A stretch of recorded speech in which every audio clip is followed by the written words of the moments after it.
President of Rosemont College, and it's my great pleasure to welcome you here this morning. I'm sorry for some of the students in the back, but the first thing I'm going to do is ask those in the very back to please move down so that we have a chance of being able to. These lights are very bright, as our speakers will learn. And I can see those in the front, but I can't really see. I'm imagining some of you in the back. So thank you for moving down. We have a wonderful array of speakers, workshops planned for you today. I met some of our speakers last night, and each and every one of them has a wealth of experience and knowledge to share with you today. I thank you for coming. It's a wonderful topic to gather together and spend a day talking about the issues of sustainability. I also want to thank our sponsors, which you see here, including our lead sponsors, Tailoring Philanthropies, and also the Society of the Holy Child Jesus. I also want to welcome all the sisters who are here today representing the society and their own interests, I should say. I've had a couple of people this morning ask me a little bit about Rosemont College. May I ask, for how many people is this your first time on campus? Okay, so I have to speak to you. Now you know where you are. Now you know that when you turn off Montgomery onto campus, the world does not stop. It's actually more than an abyss. It's a beautiful campus. Please feel free, now that you've been on campus and know who we are, to come back early and often. And we will welcome you here for a lot of other programs that we have. Rosemont College is a distinct college in that we are very small, and we embrace that. Our tagline is Rosemont College, the power of small. And we honestly believe that we can do some very good work here with our students, with our graduate students, in part because of our scale. We basically offer an individualized education to each and every student, even though they are going through organized programs. So welcome to Rosemont. I should say one other thing that we do. Every college mission statement uses superlatives. I've never read one that says, "We strive for mediocrity." You know, never seen that. It's always premier, it's excellent, it's always superlatives. But in our case, we use the word excellence in learning, and we say excellence and joy. We firmly believe that we have to take joy in all things. And that includes learning, that includes working with each other, that includes working with the earth. So keep that in mind if you're new to Rosemont, and enjoy yourself today. Thank you. I want to introduce now Dr. Alan Preddy, the director of our Institute for Ethical Leadership and Social Responsibility. Thank you.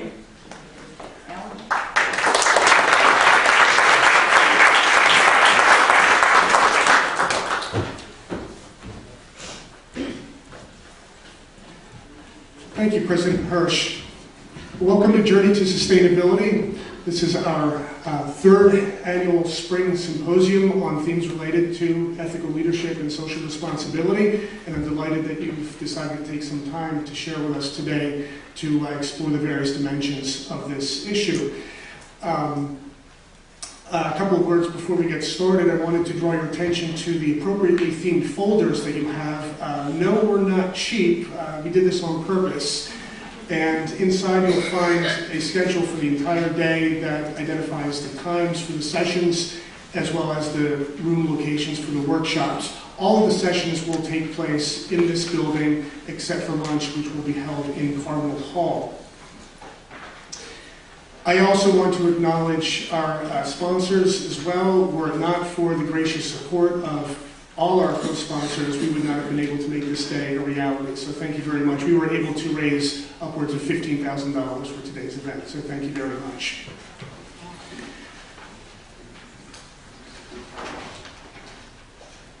Setting the stage for today's theme is Dr. Mary Evelyn Tucker, who is a senior lecturer and senior research scholar at Yale University, where she teaches in a joint master's program between the School of Forestry and Environmental Studies and the Divinity School. She is a co-founder and co-director with John Grimm of the Forum on Religion and Ecology at Yale. Together, they organized a series of 10 conferences on world religions and ecology at the Center for the Study of World Religions at Harvard. They are series editors for the 10 volumes from the conferences distributed by Harvard University Press. Dr. Tucker is also the author of Worldly Wonder, Religions Enter Their Ecological Phase, and co-author with John Grimm of a new book, Ecology and Religion, distributed by Island Press. She served on the International Earth Charter Drafting Committee from 1997 to 2000, and was a member of the Earth Charter International Council. In 2011, Dr. Tucker completed the multimedia project Journey of the Universe with evolutionary philosopher Brian Swimme, which includes a book from Yale University Press, an Emmy Award-winning film, and an educational series of 20 interviews with scientists, historians, and environmentalists. Please join me in welcoming Dr. Mary Evelyn Tucker.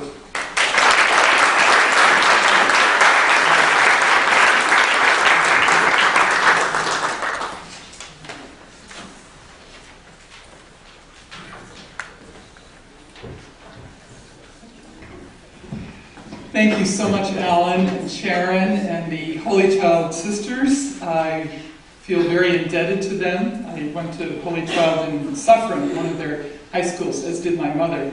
And they were immensely influential, right down to the present, in the work that I do, and that many of us share in. And I just want to begin by dedicating this talk, actually, to Megan Rice, who's a Holy Child nun, at the moment in prison, actually, in Brooklyn, but for her action for protesting in a nonviolent manner the nuclear weapons and the nuclear weapons industry and the enrichment of nuclear weapons at the largest plant in the world, which is in Oak Ridge, Tennessee, which most people don't know about at all.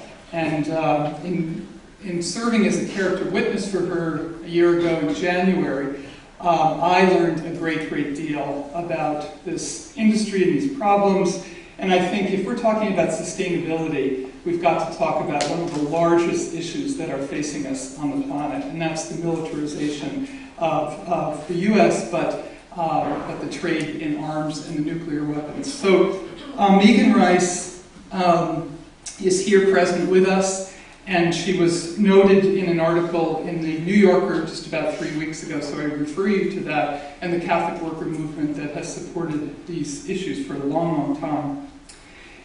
Now, I'm going to begin by talking about a universe story, a journey of the universe, which is kind of setting a large context here for a day where you'll get into very specific things. But I'm going to begin by saying we are in the midst of an Anthropocene moment. This is the term that's being used now to say we have these environmental problems, social inequities, environmental degradation of every form, climate change, biodiversity loss, and pollution, and so on. So this term is situating the human as that species who is now actually controlling the future of evolution. It's on that scale that we have become a planetary presence. Now, if we take a step back about 150 years ago for Darwin and his Origin of Species and so on, we are developing, for the first time in human history, a tremendous sense that we're part of something large, vast, unfolding, mysterious, complex. Our parents didn't even realize the universe was 14 billion years old, or that there's literally billions of galaxies out there. They thought there was maybe one. So this is a very important moment for humans and for our understanding of who we are, how we fit in, and where we're going. So if we take this key moment, and those of us who were in high school and college in the 60s remember what a transformative moment it was to see ourselves from the moon back to the Earth, this living blue-green planet. It's a transformation of consciousness that we're still taking in. What does it mean when we realize this is the only living planet in the universe that we know of at the moment. And often when I finish showing the film, Journey of the Universe, people say, well, is there life elsewhere? And you know what? I'm concerned about life right here, right now. And for all the exoplanets out there and so on, it's an exciting thing. But we have one living planet that we know of. And it's in a critical state where we need to work with these systems into the future. Now, all of this begins, this life on Earth, really, with the explosion of supernovas. Who would have known? But the explosion of supernovas, these great stars that go into massive, massive bursting forth, actually creates all the elements, all the conditions for life come from this supernova. So carbon-based life, as we know it, what we have, what plants have, all living systems have, actually come from the explosion of stars, which is why we say the stars are our ancestors. This sense that we're part of a lineage that's not just our human lineage, it's a cosmic lineage. It's an amazing idea. This sense that this is a water planet, a blue-green planet, but more than 3/4 of it is water, the preciousness of water, the importance of water for the developing world, for places that don't have access to fresh water, even in our own country. We used to think when we went abroad, as some of us did, to Europe, we had to worry about the water. We have to worry about the water here now. Toledo and the algae blooms and so on last year. What happened in West Virginia. So the preciousness of our planet that is a water-based planet. You know, the Earth is 4.6 billion years old, but it took 1 billion years for the first cell to appear. Imagine. And another 2 billion for multicellular life to emerge. There's a preciousness here that's amazing. So we're talking about sustainability, but we have to link it up to the whole life of the planet. And of course, this leads to plants. There's a magnificent image of over 65 million years ago when plants and flowering plants burst into life around the planet. Lauren Isley, a great anthropologist and scientist right here at UPenn, wrote The Immense Journey, and he speaks of when plants flourished around the whole planet. He has a sense of deep time that very much influenced our work in Journey of the Universe. Lauren Isley, The Immense Journey. I recommend it highly. Animals, the diversity of life is astounding. And now we know the consciousness that animals have, the interplay of their life systems, communication, languages of whales and dolphins, bird migrations, and so on. This whole Earth community has sentience, different types of consciousness. Why do salmon find their way back to their spawning areas? Turtles migrating. Why do we go and watch these amazing processes now? You know, 100 years ago in New England, we used to kill whales for oil. Now we're studying them, we're trying to understand them and preserve them. So the sense then, we are in a great transition. We're in a great turning. These are terms used by Joanna Macy, the great turning. Paul Raskin, there's a whole website on the Great Transition saying, how are we going to come into a sustainable and a flourishing future? Now, we need to take a step back and say, in modernity, we've been part of what's called the Enlightenment period, 200 years plus, the French Revolution and so on. And this was a break, an important break, from the controlling elements of monarchy and so on. And it burst forth with democracy and these values of life and liberty and the pursuit of happiness. They're in our own early documents, Declaration of Independence and Constitution, has all been formed by this Enlightenment mentality. Now, the suggestion here is that we need to move these great values into a much more expansive consciousness. Namely, life includes the whole life systems of the Earth. That freedom requires responsibility to the Earth community, not just hyper-individualism. That happiness comes with a sense of belonging more than material goods. We know this. We are drowning in materialism and in immense alienation to the point of one of the most highly addictive societies on the planet. What is happening to our children and so on? Drowning in materialism. What is an alternative worldview, you see, to give them a sense of hope for the future, of belonging, and the great work that they can do for the future of the Earth community. So we're moving then from a sense, and this is hard to fathom in terms of the news we have every day, but I would suggest we're moving from competing nation states to the flourishing of a multicultural planetary civilization. You know, one of the Holy Child nuns reminded me that in 1938, my grandfather, Carlton Hayes, who taught at Columbia, was a great student of nationalism because he was trying to understand the origins of the two world wars. And he came here to speak on nationalism.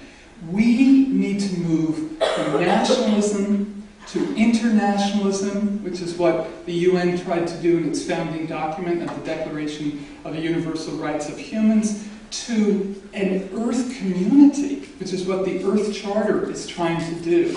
Move us into a sense of ecological integrity, economic justice, social, and democracy, nonviolence, and peace. This is where we are moving. And the suggestion is this project that we worked on, a multimedia project, Journey of the Universe, may provide an integrating story for us, an energy into the future. This is much inspired by Teilhard de Chardin. If you know Teilhard's work, a Jesuit, a paleontologist, spent many years in China, but he had this sense of deep time and how matter is not just materialist dead matter, but spirit and matter are evolving over time. So this is a sacred process. And Thomas Berry picked this up, our teacher, a priest who taught at Fordham for many years, and again, deeply influential for us. And he said we have to tell this as a story, because stories are what motivate us and give us the sense of larger meaning.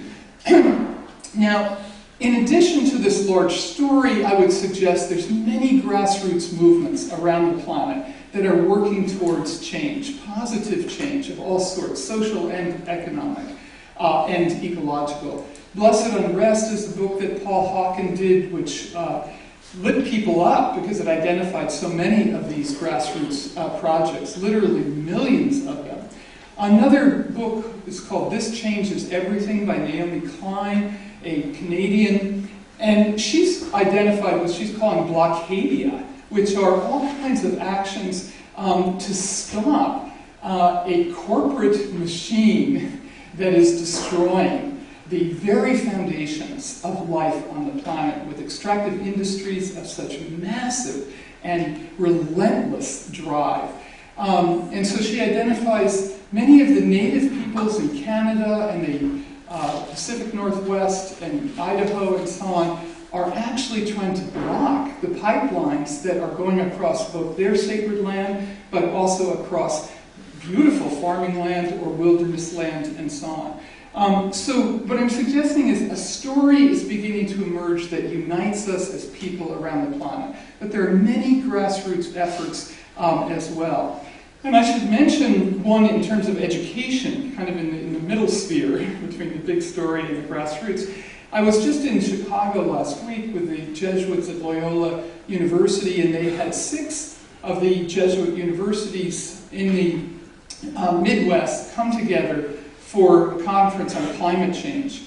But they are preparing, in a fabulous way, environmental education in the curriculum of their high schools, their colleges, and around the world. They're putting together a textbook which will go online of ecology and ethics. They want Journey of the Universe to be part of it. It's a very positive movement for education, and I can tell you more about that in the Q&A.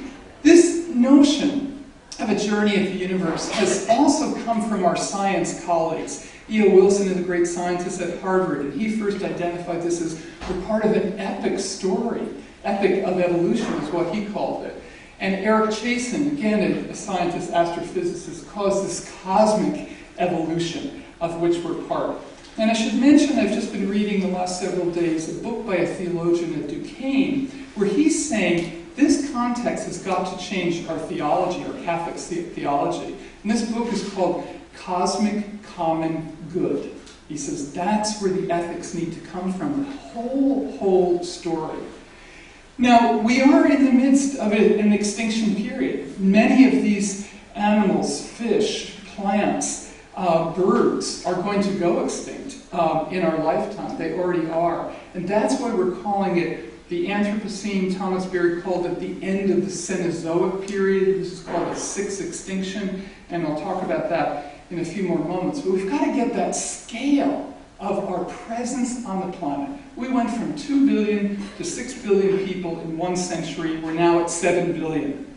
We are an octopus on the planet, sucking the resources. So what is our ethical responsibility then? What is a sense of the sacred if we are shutting down life systems? If we're speaking from any of the Catholic and Christian traditions that are talking about the sacredness of life, isn't it all life? Isn't it the future of life? Isn't it our children's future life? What are we thinking of? What is the scale on which we are thinking? Now, I want to take a step back and have you imagine, how many of you have been to the Natural History Museum in New York? I hope a lot of you. And I hope you'll take your children or your students to this wonderful Hall of the Universe, which opened maybe 12 years ago, maybe more. But it's absolutely stunning in this glass cube and so on, with all the action of New York around it, and this huge globe. And inside, you walk, how many of you walked that huge spiral staircase? Here's a picture of it from the outside. And when you start at the top with an explosion of the emerging universe, the origin of things. And each step as you go down is about 1 million years and so on. So you get this feeling, oh my gosh, how long is this? How huge is this? And the very bottom of it has one human hair under glass. And it says, this is all of human history. Whoa. You know, are we going to be a species who helps this magnificent universe story continue? I think we can, but that's the challenge we have to put into our minds, our heart, our educational systems, our economic systems, and so on, which is why this conference is so important.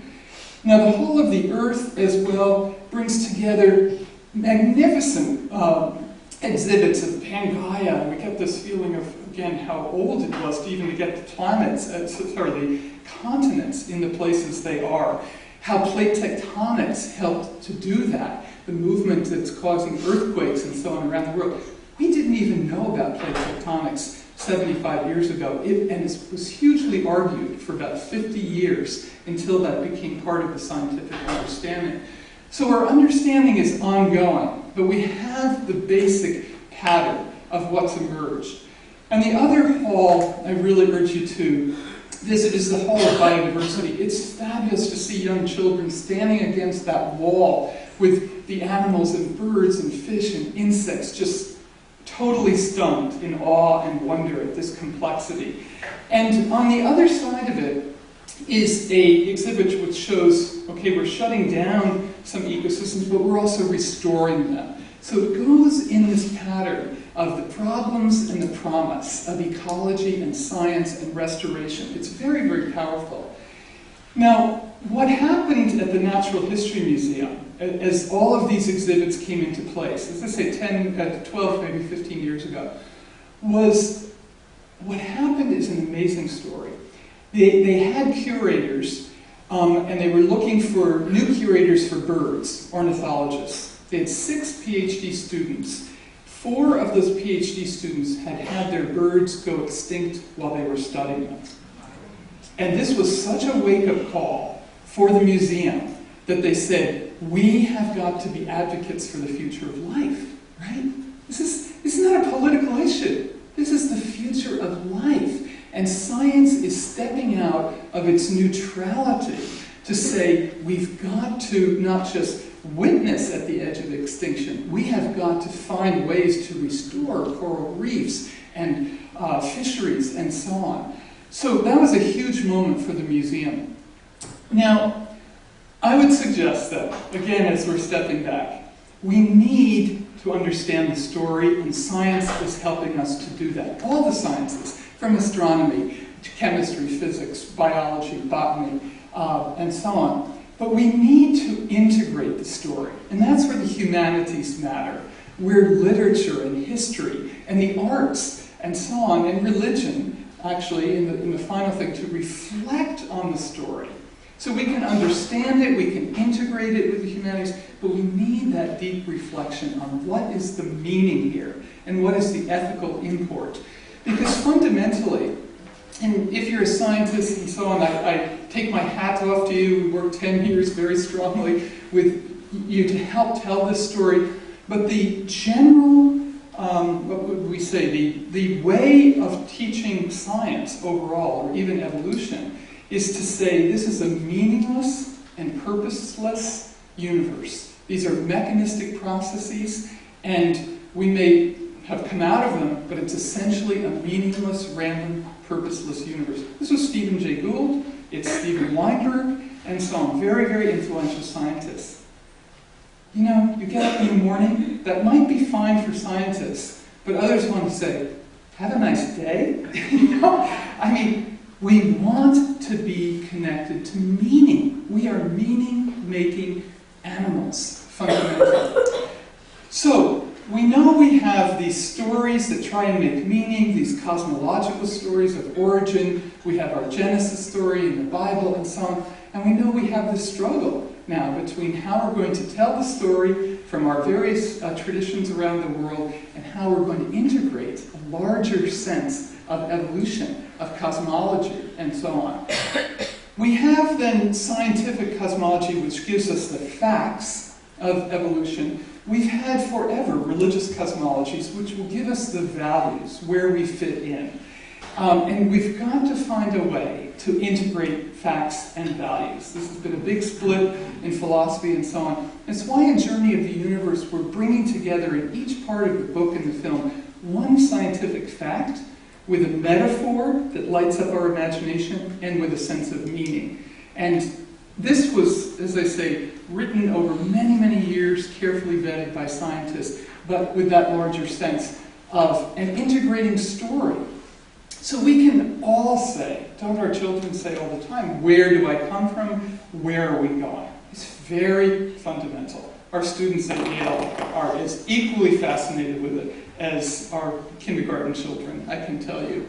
But the question behind all this is how can humans become a mutually enhancing present for the Earth community? Human-Earth relations is mutually enhancing. That's the big question. And I draw your attention to Earth community. Whoops, sorry. How do I get out of that? I'll just put my finger on something. Is this going there? No. Technology.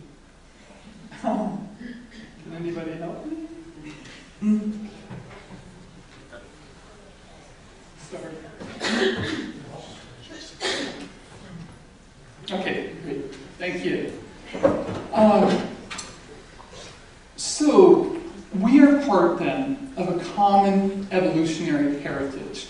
We have this shared genetic language. The amazing thing of animal studies is we know 99% of our genes are the same as the great apes and so on. And why is Jane Goodall the most famous scientist on the planet? Because she's given us this sense that there's interaction, there's culture, there's a living intelligence among the chimps that she studies.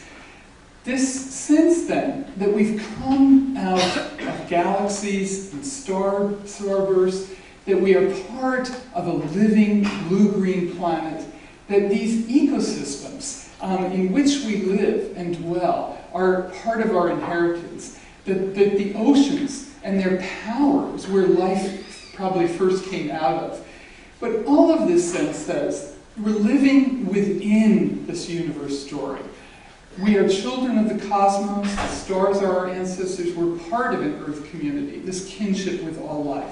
And that's where we're capitalizing these terms that Thomas Berry first used of an earth community. What are the consequences of this? New forms of ethic are needed, an ecological ethics, not just a human ethics. A response to this beauty and complexity requires responsibility for its continuity. So we respond with awe and wonder. Both scientists and religious people respond with awe and wonder. And then we have a responsibility for the future. Clearly, new forms of education, economics, business, politics, and ecology are needed. That's why I'm looking forward to Diana's talk. And all the rest of today is going to be very exciting in that way. I'm going to conclude with a quote from Einstein. Everybody loves Einstein. He was over there in Princeton, not far from here. But he had this wonderful sense of science and religion coming together. He says a human being is part of a whole called by us universe. A part limited in time and space, he experiences himself, herself, his thoughts and feelings as something separated from the rest, a kind of optical delusion of his consciousness. This delusion is a kind of prison for us, restricting us to our personal desires and to affection for a few persons nearest to us. Our task must be to free ourselves from this prison by widening our circle of compassion to embrace all living creatures and the whole of nature in its beauty. That's our invitation. That's what Journey of the Universe is about. And I hope this day will flesh out the great story, the great work, the inspiration for the perspiration of what we need to do as we go forward. Thank you so very much.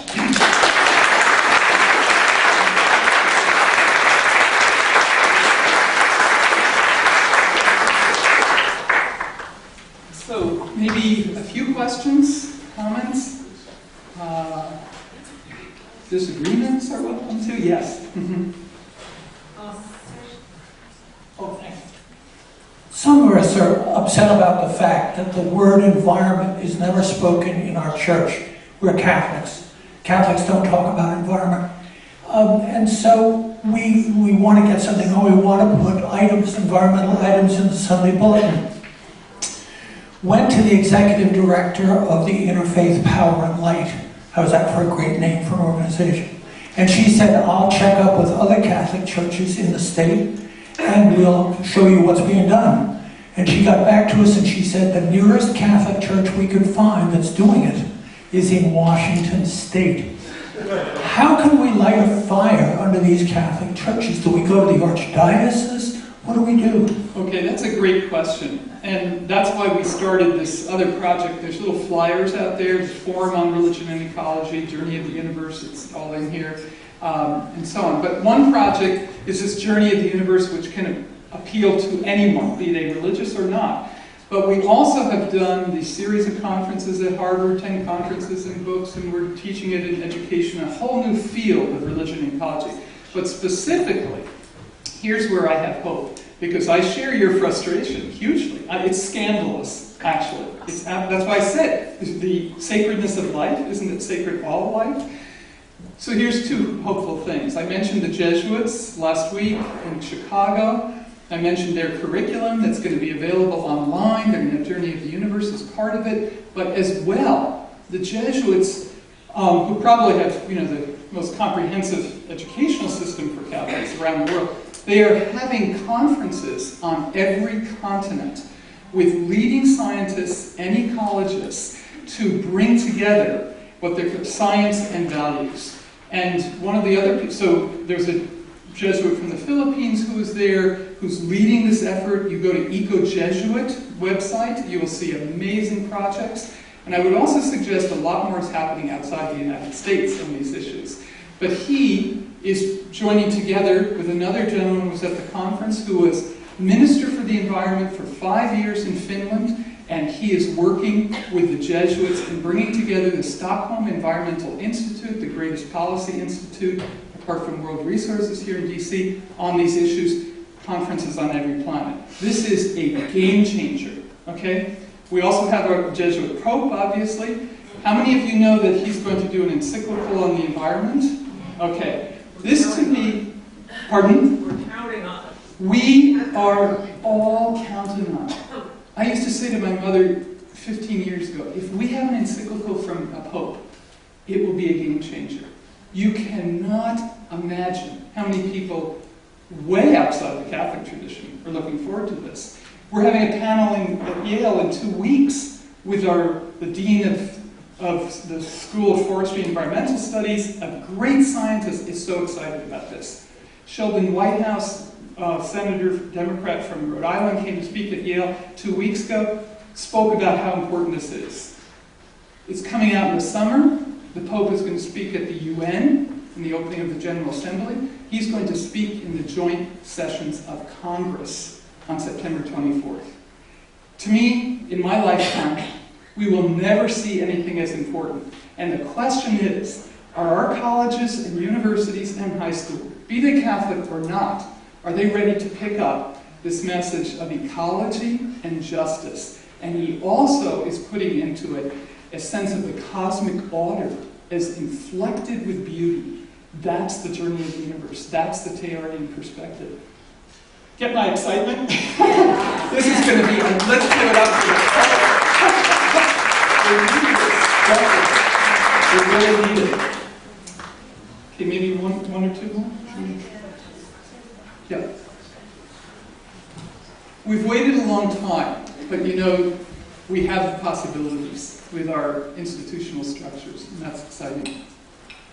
Could you please explain how the religious side is going to be able to be accepted in the irreligious country of the U.S. and other countries that don't really accept any higher power, per se? Okay, well, first of all, we are actually considered by polls one of the most religious countries in the world. And by comparison to Europe, you know, highly religious and so on. But as someone who studies the religions around the world, I think the language of religion is multiple, it's complex, it's mysterious, it's not unific, it's not just about God. The Abrahamic traditions that are monotheistic and God-oriented are a minority among the world's religions. When you include Hinduism, 1 billion people, Confucianism, 1 billion people, and so on, and Buddhism as well. So I think we have to understand religion as an extremely complex thing. We're also having, coming to Yale in another week, the most important Tibetan Buddhist leader after the Dalai Lama. His name is the Karmapa. You can Google him. He is coming to Stanford, to Princeton, to Yale, and Harvard. The tickets for his talk at Stanford sold out. 1,400 people in 4 hours. He's at the largest lecture hall that Yale has, about 3,000 people. He's speaking on Buddhism and the environment. Okay? He has already started, all through the Himalaya region, 80 of his monasteries working on the environment. And we're going to hopefully help him bring this forward. I'm going to interview him after he gives this talk on how this Buddhist effort can go forward. So I think we have to be very sensitive to, as I say, the multiple languages of religion. But I also think, 30% of our Congress are Catholic. 30% of Yale undergraduates are Catholic, which is why I have a lot of hope about this encyclical and so on. But what I tried to say as well, we have to be immensely sensitive to those who don't come through the door of religion, but have been working on the environment for decades. Where have we been?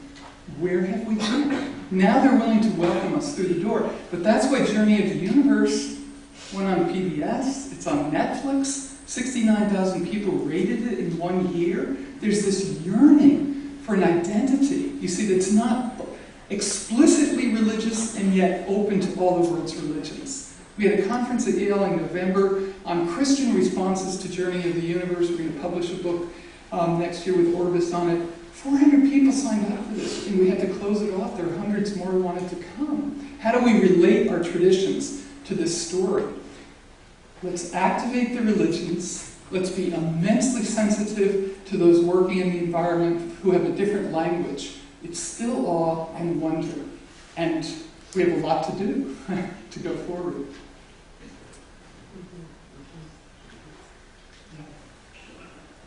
Yeah. Why don't you start in? Okay, well, this is more just a comment. Even though scientists like Gould and Dawkins talk about the why and the how we're here is meaningless, I personally feel to know that I evolved from pre-existing life and that I share this deep set of genetic connections with all of life gives me an ethos or a deep feeling of connection and caring. Yeah. For all of it. And so, personally I feel that even though the why and the how is meaningless, that we can derive meaning and spirituality from that. Well, I appreciate what you're saying, as I understand it, but you see, I don't think we have to be so schizophrenic. It's a meaningless, mechanistic, random universe. What I was trying to say is, if some scientists say that is their worldview, it's their orthodoxy, we don't have to, everyone buy that it's a meaningless universe. I mean, how could life emerge? The conditions for life emerging, you see, the actual expansion of the universe from its very origin, the temperature and so on, gave rise to the conditions for life and eventually human life to emerge. This isn't meaningless. Freeman Dyson at the Institute for Advanced Study at Princeton says, the universe must have known we were coming. It's amazing. It's called the anthropic principle. Teilhard would say, and Thomas Berry and Brian Swimme, from the very beginning, there's this unfolding of spirit and matter, of the incipient forms of sentience that come flourishing into life with reflexive consciousness. How can this be meaningless? Why are people lit up by sunsets and sunrise and mountains and forests and so on? We are lit up by the livingness of our Earth community, you see. It's not dead matter. And that's what we have to restore and weave back together again. See? Should we, one more?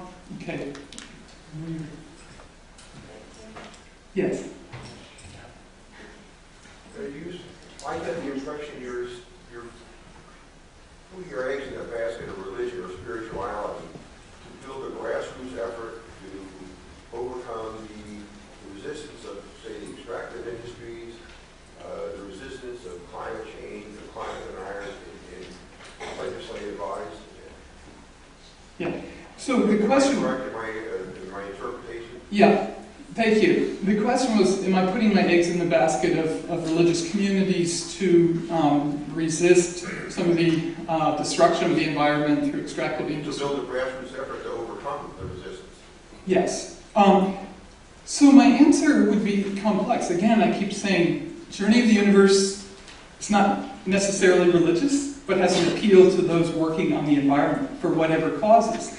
We have another big project, Forum on Religion and Ecology, which there's multiple strands to it. We're working with seminaries to say, how is your theology advancing this issue? There's a whole effort of greening of seminaries, right? An effort of education. So it's education and certainly grassroots. The Interfaith Power and Light movement is in 40 states now. How do you have green your churches and synagogues and so on?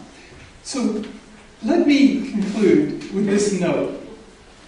I went to college at Trinity in Washington, D.C. I was very much involved in civil rights and the anti-Vietnam War movement. Nancy Pelosi was there. Kathleen Sebelius was there. My very dear friend Jane Glover Foss, who's here, was there.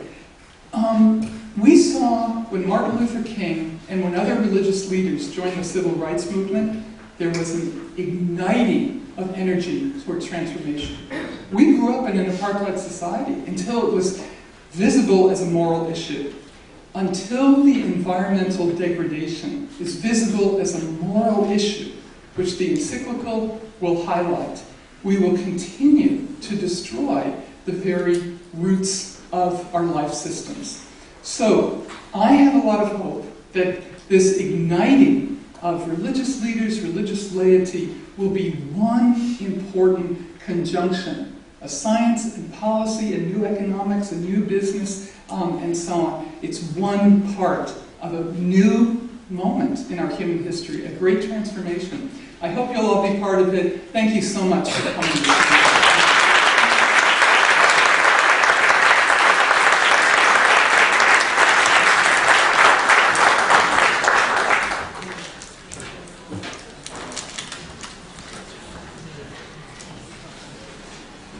Thank you, Dr. Tucker, for that wonderful presentation. If you haven't seen the documentary Journey of the Universe, I strongly encourage you to do so. It is a very, very moving film. I would like to, at this point, segue to our next speaker.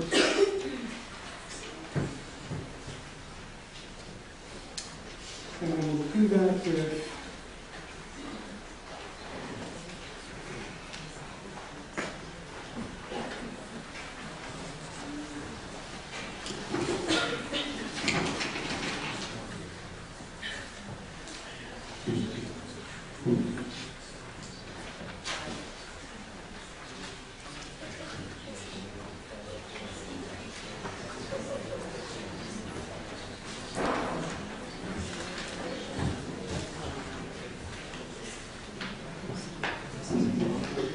Our next speaker is Dr. Diane Phillips, who has been writing, speaking, and doing research on sustainability for more than 20 years.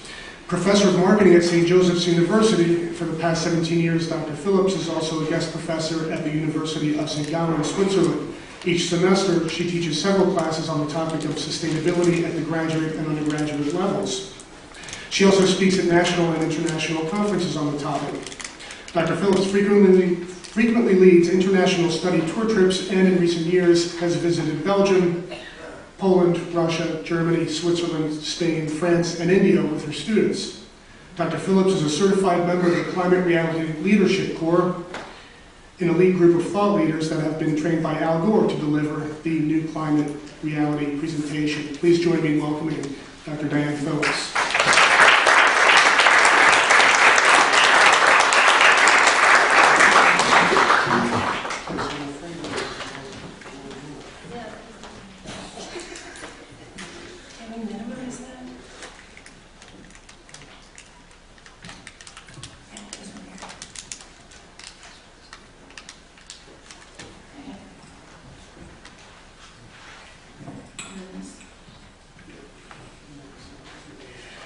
Thank you for such a nice welcome today, and thank you for welcoming me here to the college. It's a beautiful place.